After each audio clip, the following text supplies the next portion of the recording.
अधिकारों की जानकारी नहीं है, उसको लेकर के हम लंबे समय से काम कर रहे हैं। इसी दौरान हम लोगों ने ये भी देखा कि हमारे लोगों का अपने मत के प्रति किसी भी प्रकार का कोई जागृति नहीं है,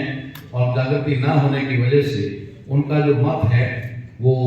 एक तरह से दुरुपयोग होता है उसका। सही मायने में वो लोग उसके मताधिकार का उपयोग नहीं कर पा रहे हैं। उनको अपने मत की वैल्यू नहीं है, जिसकी वजह से या तो वे लोग किसी लालच में या लोभ में आकर के या किसी के बहकावे में आकर के या किसी के दबाव में आकर के इस प्रकार से वो मतदान करते हैं जैसे कोई साधारण सी वस्तु है उसे दे देना।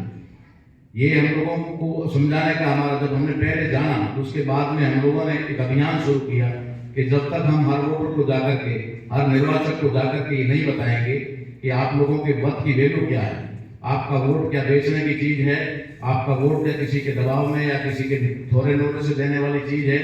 ये एक शासक बनाने का, शासक बनने का अधिकार है, जिसे हम लोगों ने कभी गंभीरता से नहीं लिया, और उसकी वजह से इस देश के अंदर एक लोकतंत्र के अंदर एक राजतंत्र निर्माण हो गया। और राजतंत्र में आप भली भांति जानते हैं कि राजतंत्र का सीधा मतलब होता है कि राजा के परिवार से, रिश्तेदार से या फिर वहीं से राजा पैदा होना। और वही हमें आज के भारत के 75 साल के इस लोकतंत्र में दिखाई दे रहा है कि कुछ चुनिंदा घरानों के लोग ही राजनीति में रहते हैं और वे ही सारा देश चलाने का जिम्मा लेते हैं, जबकि पूरे देश के लोगों को, इसका मतलब ये होता है कि जैसे हम भारत को गणतंत्रात्मक देश कहते हैं, जो भारत जो है लोकतंत्रात्मक गणराज्य है, और हम 26 जनवरी को लागू होने वाले संविधान के दिन को भी गणतंत्र दिवस के रूप में मनाते हैं। लेकिन गणतंत्र के बारे में लोगों को किसी भी प्रकार की कोई जानकारी नहीं है कि गणतंत्र होता क्या है। ये जनता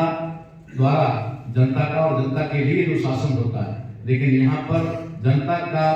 द्वारा और जनता के लिए शासन न होकर के यहाँ सिर्फ और सिर्फ कुछ राजनीतिक पार्टियों के लिए और राजनीतिक पार्टियों के द्वारा ही शासन चल रहा है, जिसकी वजह से आम लोगों की जो समस्याएं हैं वो समस्याएं खत्म होने की बजाय और ज्यादा गंभीर रूप धारण करती जा रही है। हम लोग देख रहे हैं कि 75 साल में देश कहां से कहां पहुंच गया है। ये देश के विकास का मतलब जो है वो किसी बिल्डिंगों से नहीं, सड़कों से नहीं, भवनों से नहीं होता। देश का विकास होता है वहां के नागरिकों के मानसिक विकास से, और मानसिक विकास या फिर आर्थिक विकास या सामाजिक विकास की अगर हम बात करें तो भारत देश की स्थिति हम अपने सामने है, आप तमाम लोगों के सामने है, पूरे मीडिया के सामने है कि सरकारें खुद दावा करती है कि हमने 80 करोड़ लोगों को, या फिर आप बढ़कर के 100 करोड़ भी हो गई होगी, उनको 5 किलो गेहूं देने का वो दावा करते हैं। यानी कि इस देश का विकास इतना हो गया है कि 5 किलो गेहूं के लिए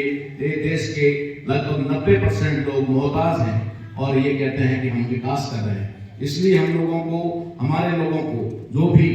SC, ST, OBC